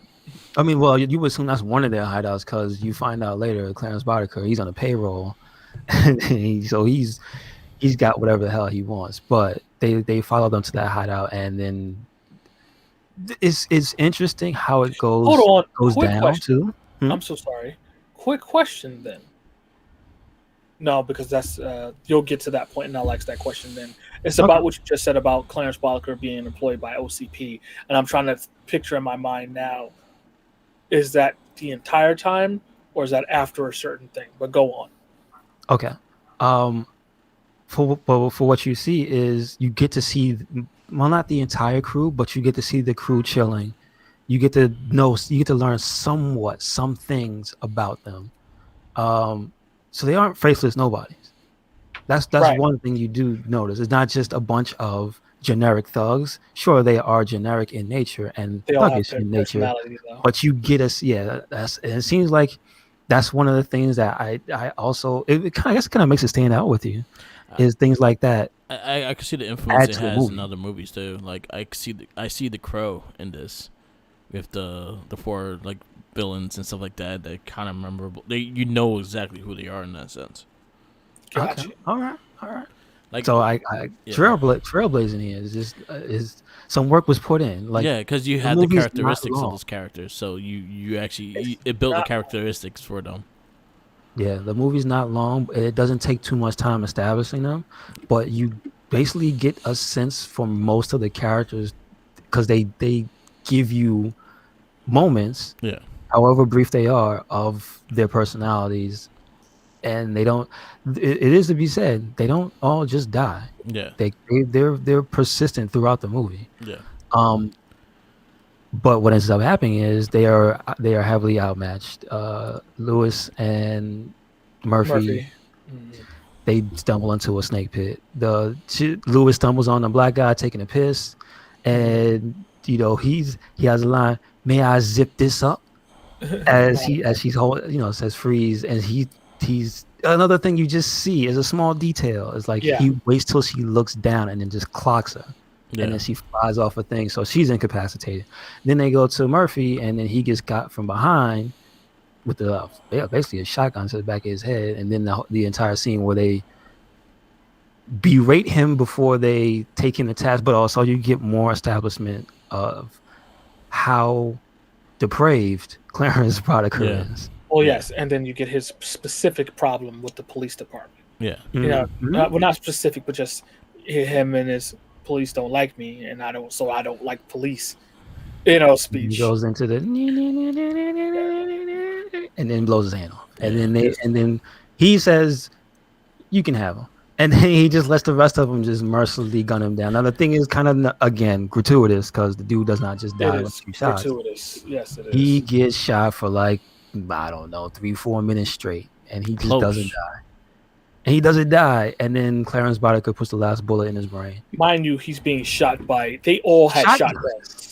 Yeah, Pieces. Those just large holes, like to the point where he had lost limbs. Like they blew an entire arm off.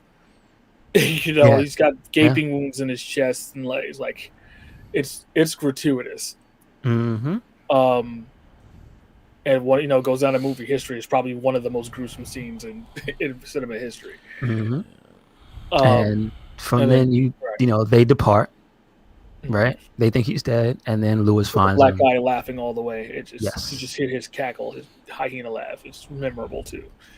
One of the things I say, the more the movie goes on, though, is the entire crew almost sums up the best parts.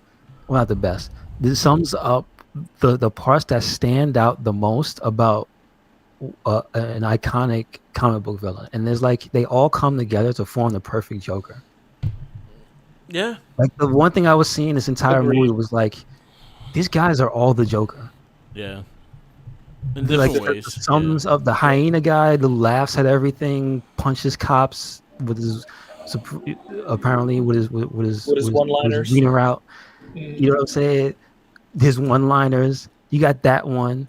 You got the Clarence Boddicker, who's clearly just crazy, Yeah, but so like demented and vicious that he does what he did with the shotgun. You know what I'm saying? But he's also the mastermind. yeah, You Yes, have the 'cause there's- punk, like the guy who's just a ruthless thug who sticks everybody up. That's the guy that turns into the mutant later on. Like, yeah. there's just so many different things that it started like firing off and was like, I didn't think about that before. It's funny that you say that. Now that you say that, it reminds me of Clarence Boddicker's scene with the other crime boss sitting at the table. Reminds me of the scene of the Joker walking in in the movies, the Dark Knight Returns with that Joker with Yeah, Ledger Joker walking Mhm. into the crime bosses and sitting at the table, dealing with that. And it's almost like the same thing. He comes down and he's you know what I mean, explains to them, and he doesn't pull no punches. It's like, hey, Yeah. we could be kind or we could not be kind, and then what he does then. You know what I mean? How did he dip his fingers to that man's wine and the man still sipped it? I don't understand. Called him a wop. I still, yeah, By the way, I still Yeah. don't not on a understand couple how. of racial slurs thrown out in this film that can't be But done. you know anymore. what? See, this isn't even like a product of the '80s. This is kind of more. This is what would happen if criminals Right. said shit. This isn't like kids saying it's it like in provocative. Weird Yeah. Science. This isn't the stuff like that It's we got in purposely the movies provocative. we watched earlier. There's a lot of Yeah. stuff where we go, Mhm. that's a product of the '80s. Yeah. This is vicious, violent criminals.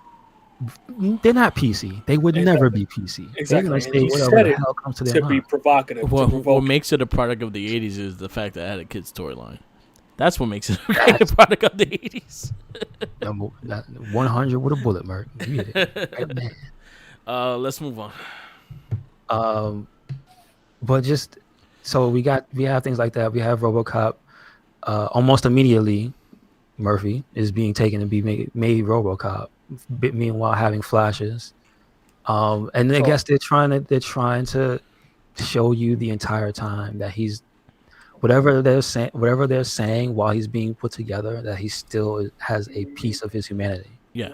So right, so let's context, because I want to. It's not understated, like you said. As Murphy, Lois finds him all bloodied up and damn it with a bullet in the head. Could have just assumed he's dead. Obviously, she's the one without even them showing it. Would have called it in. He's being rushed down the hall on a gurney in a hospital, and he's on his back and he's looking up at the light as the doctors are spitting out medical nonsense to try to save him. The whole time he's flashing his most, I guess, important memories to him. Seeing his wife, the encounterment with his son, which was stated early in the movie. He spins the gun with a finger and puts it in his holster. And Murphy asks, what's that about? Fancy work. And he says, my son likes this show called, I forget the name of it at the moment. But it likes the show on TV that the hero on that show spins his gun and puts it away. And he sees that memory as he's on the gurney being rushed to be trying to save his life after being murdered a bunch. It was Which, of course, this you actually reviewed the movie too. The cowboy, What, the Lone Ranger? no Rangers. No. Yeah. Oh, okay. it was a recently facsimile, but it wasn't Yeah, the Lone yeah. Ranger. Well, that's It was where it came from. TJ Laser. Yeah. Hmm. TJ Laser, but basically that's the Lone Ranger but- shit. Yeah. Essentially. But so that's what he was. But just to give proper context of, like you were saying, the more you're talking about it, the more I'm thinking about what's going on. And the writing and direction in this movie is way more solid than I ever noticed when I was younger. The Mhm. continuity, the everything being done scene to scene, moment to moment, is all coherent and cohesive. So go on. Scott Steiner, apparently, he's not having fun listening to us. But the one thing I wanted to, yes, he is. Grumpy old ass. The one thing I want to talk about with his being put together is that him remembering who he is intercut with the scenes of Bob Morton, Yeah. who was the Right. head of the RoboCop program, and he's coming in every once in a while to Yes. check in on the progress. And then they introduce the other, the female scientist, The scientist, and then she brings which up the is part interesting. about we could salvage the left arm, and it's like get rid. Why would we want to keep that? Just get rid of it. And that's like a constant plot point that you hear between, like, until he's made about the bioorganic makeup of RoboCop. How much of it is he? And so he's supposed to be 90% where it's just a brain. But I believe because she, I don't know, feels bad for him, I believe she ends up keeping more tissue than they should. And that's probably, it's never explicitly said, but it probably ends up being what sways it into the balance of him retaining more of his humanity. Yeah. I know you Right. can't save it all in one arm and blah blah blah, but it's like it seems like it's said for a reason. You know what I mean?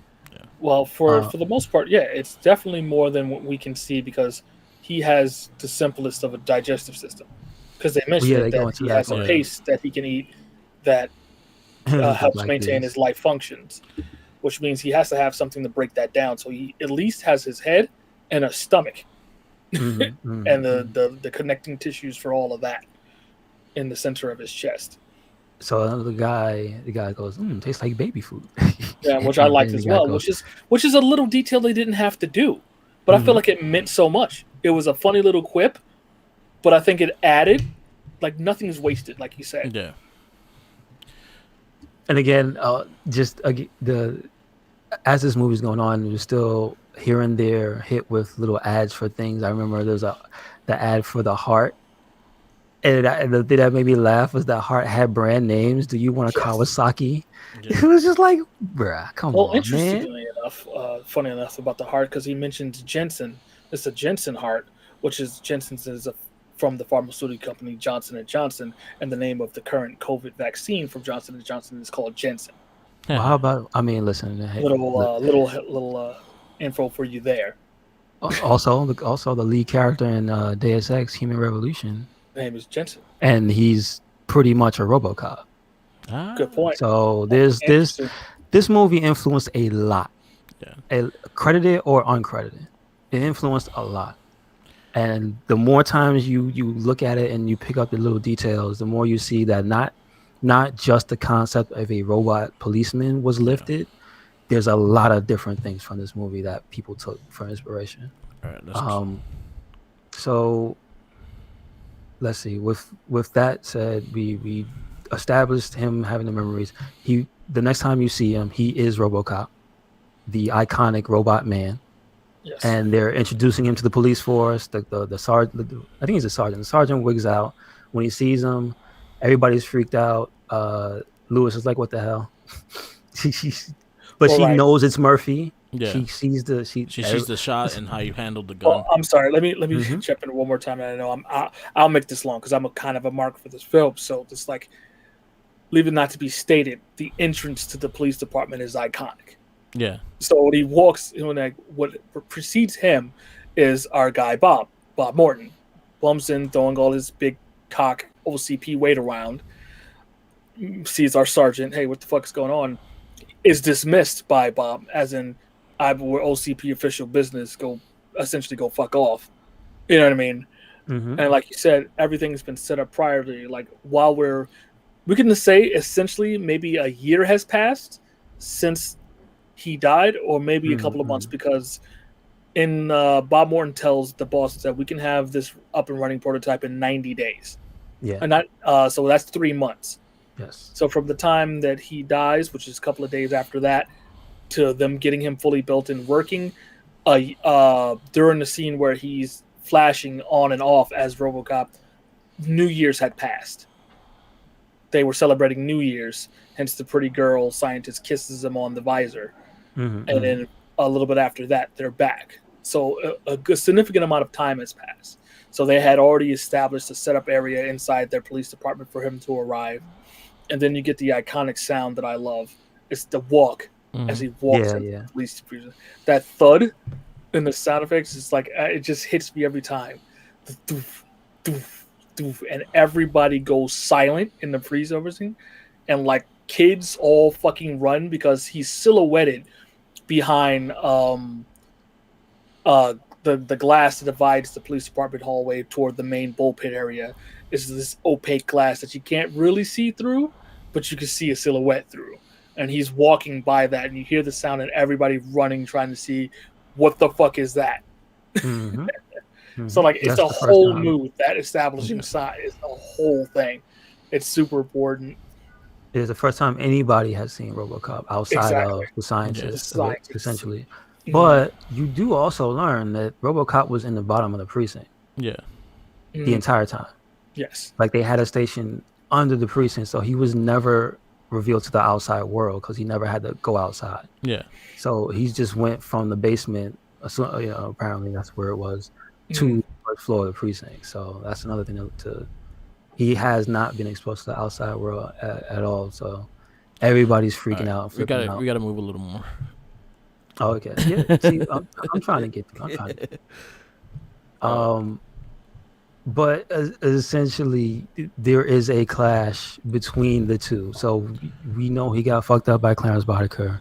We know Bob Morton kind of undercut Dick Jones. These are the two thread lines that they eventually head to head. Dick Jones sends Clarence Boddicker to kill Bob Morton.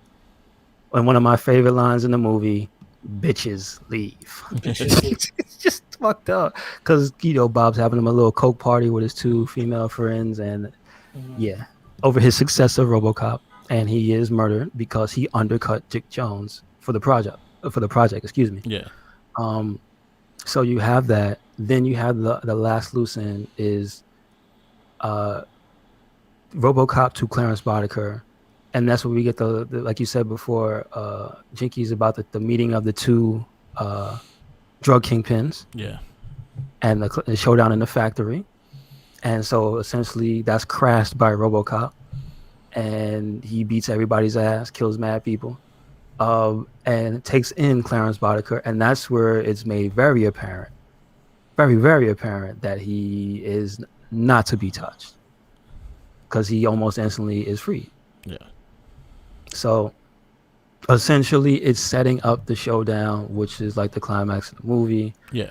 Throughout you have the gang seeing RoboCop and being basically fucked up by RoboCop, and everybody at the end is headed towards this showdown where it all originally took place, which is that same factory.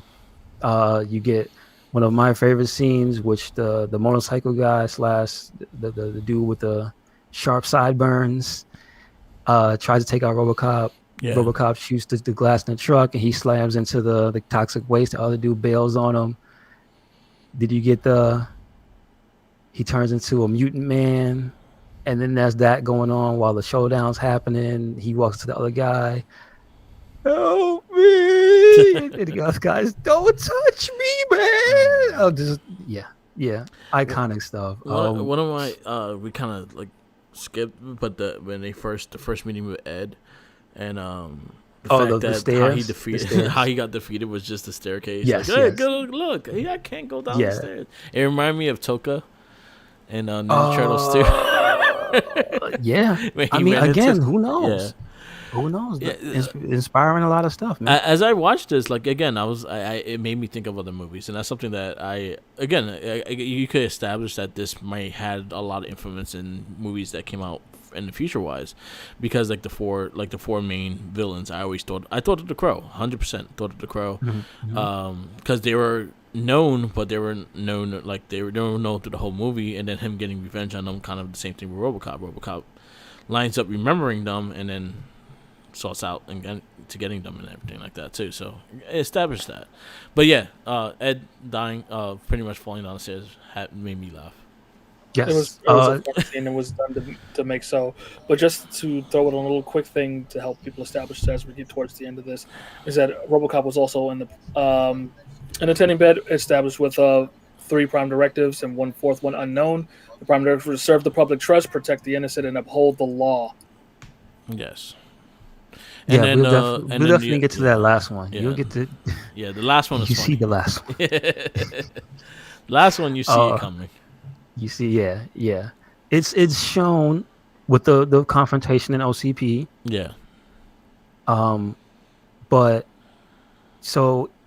like you said, there is more leading up to it, but in the interest of time, we won't go through everything. But there is a confrontation between ED-209 and RoboCop.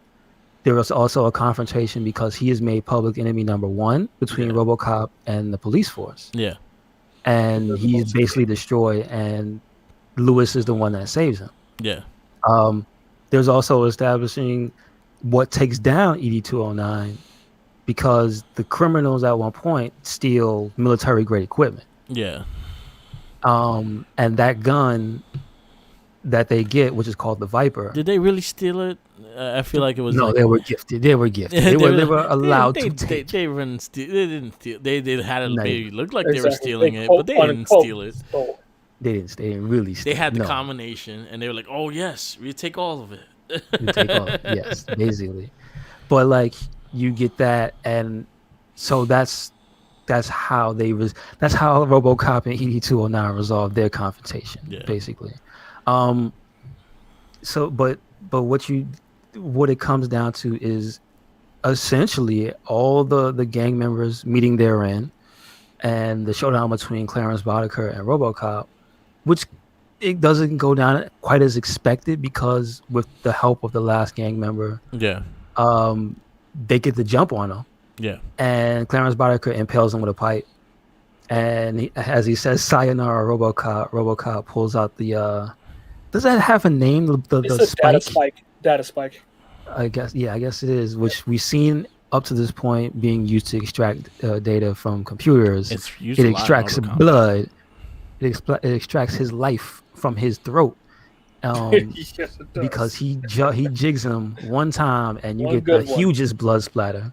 It was. It's the same. It's one of his fatalities in Mortal Kombat. Yeah, that's true. That's true. Shout out to RoboCop in Yeah. Mortal Kombat 11. Yeah. Yes. So again, the everything Wait, he's not in ends up Fortnite yet? Sorry, go on. should be. I mean, why not? Oh yeah, we didn't mention that Tomb Raider is the latest character in Fortnite. She'll be in season 6. So that loose end is wrapped up. Clarence Boddicker has met his end. There's still one more thing to go, which is Dick Jones, because at this point they know he's corrupt. Nobody else knows he's corrupt. This is where we learn what the fourth directive is, that he cannot harm specifically him. Well, specifically, It was supposed to be management of for- the OCP. So he couldn't harm him or the old man. The old man. It was like what I was gonna say. The executive board, yeah. It was specifically for the old man. Remember, it's not supposed to.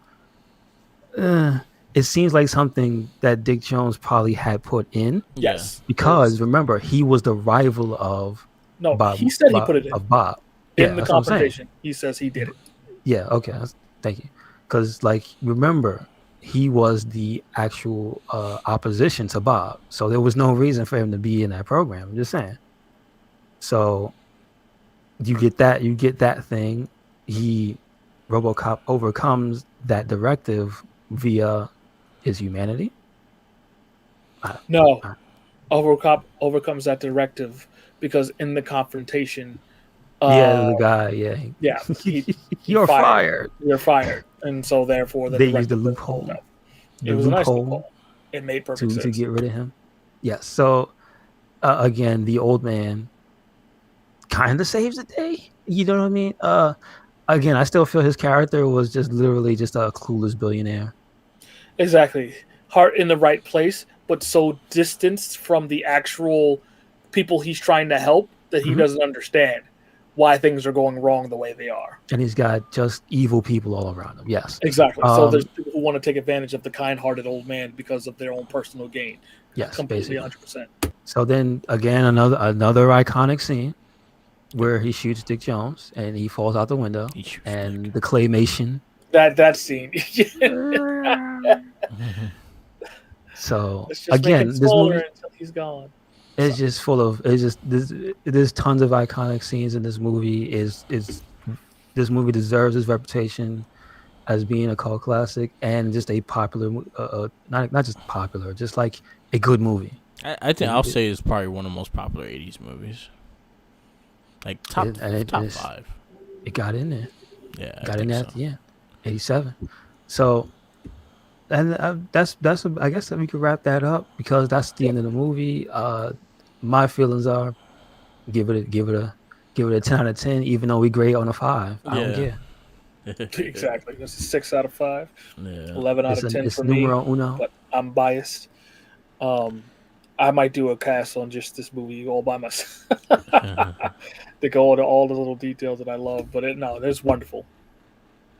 Yeah. So what you gonna give it, Mark? I give it a 5. Like it is. I'll say is the best one we have watched so far.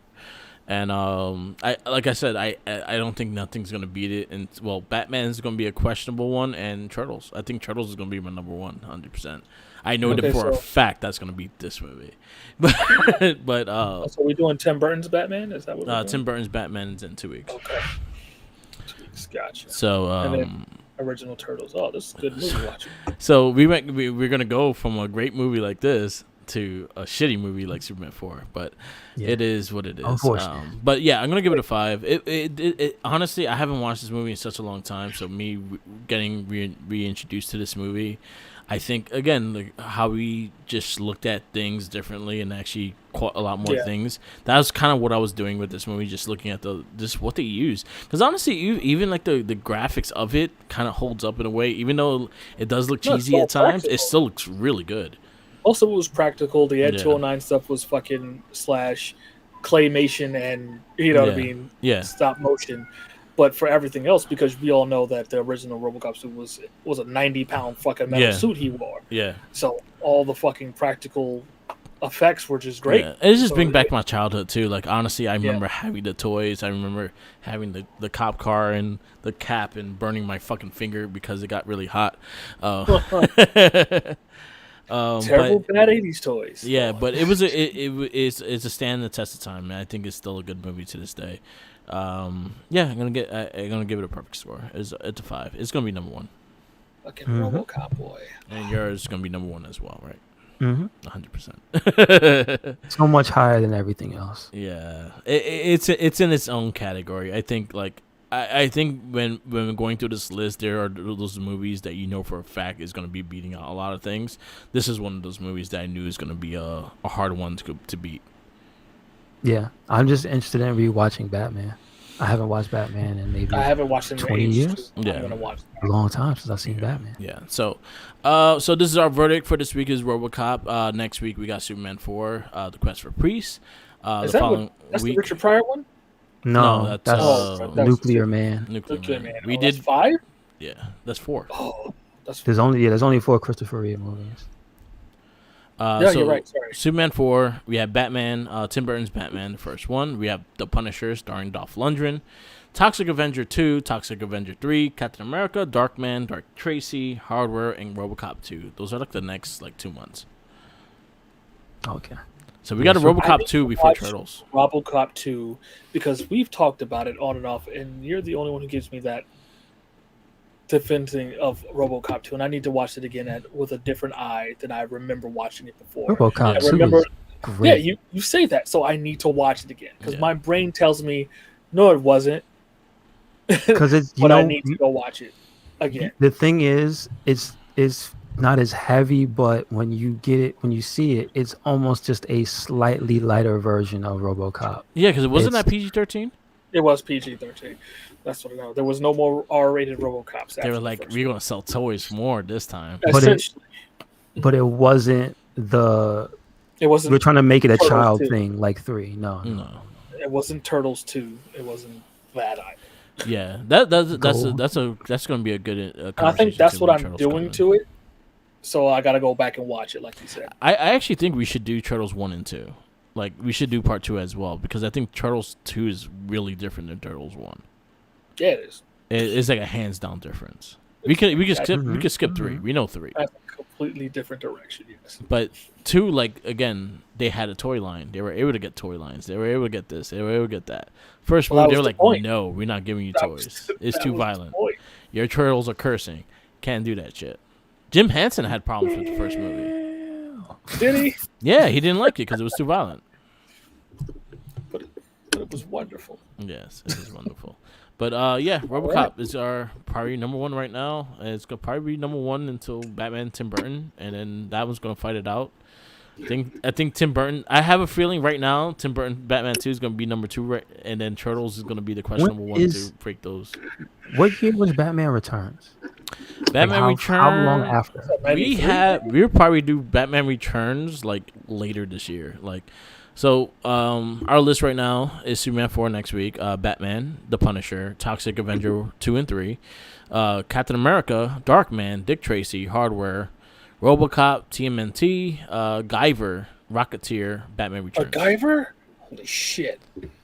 JJ what? Yeah. God. Batman Returns 92, I was close. And then we got Guyver. Then we got what is after that? Dr. Meteoroid, Meteor Man, RoboCop 3, Blank Man, The Crow, Guyver 2, Fantastic Four, The Masked, Shadow, Time Cop, Batman Forever, Crying Freeman, Darkman 2, Judge Dredd, Say Power Crying Freeman? Rangers. Yeah, it's Crying Freeman. Wait. I'm Is it a sorry. movie? There's a live action movie There's of a Crying fucking Freeman. Yes. live action movie of Yeah, Crying it Freeman. stars Mark DiCasio. Did you see the anime? Wow. Yeah, I've seen the anime. Holy, That's a like one of the whole first nother animated movies I conversation. watched. Yeah, it is. Yeah. Holy shit! I did not know you knew about Crying Freeman. Yeah, I do. Well, now, And I actually, there's a I've seen the live fucking action movie. Yeah, holy shit! the dude from My Only the mind- Strong is in it. Mark DiCasio. Red Jimmy Lee. From Double Dragon. 1995. Holy shit! It really is. Mm-hmm. He's got the tattoos and everything. Oh man. Yeah. All right. We have a long So- list. I actually like that we had this on the cast. Is the fact that it gives us always something to talk about when we're going into it. So, us always adding something like the verdict with the cast, I'm actually enjoying this because it keeps it going into a way that we can say the news, but we can always have a really discussion about things that we loved as a kid. So Or things that we don't like Condor Man. and the Ugh. Sheen of the Queen of the Jungle. You guys watch Tank Police yet? Who? Tank Police. Tank Police. Not Tank Police. Tank Girl. Tank Girl's not like is that's like 91. That's like 93, 94. All right. We're still in the 80s. We're still in the, Gotcha. like 87 Gotcha. right now. Gotcha. So Gotcha.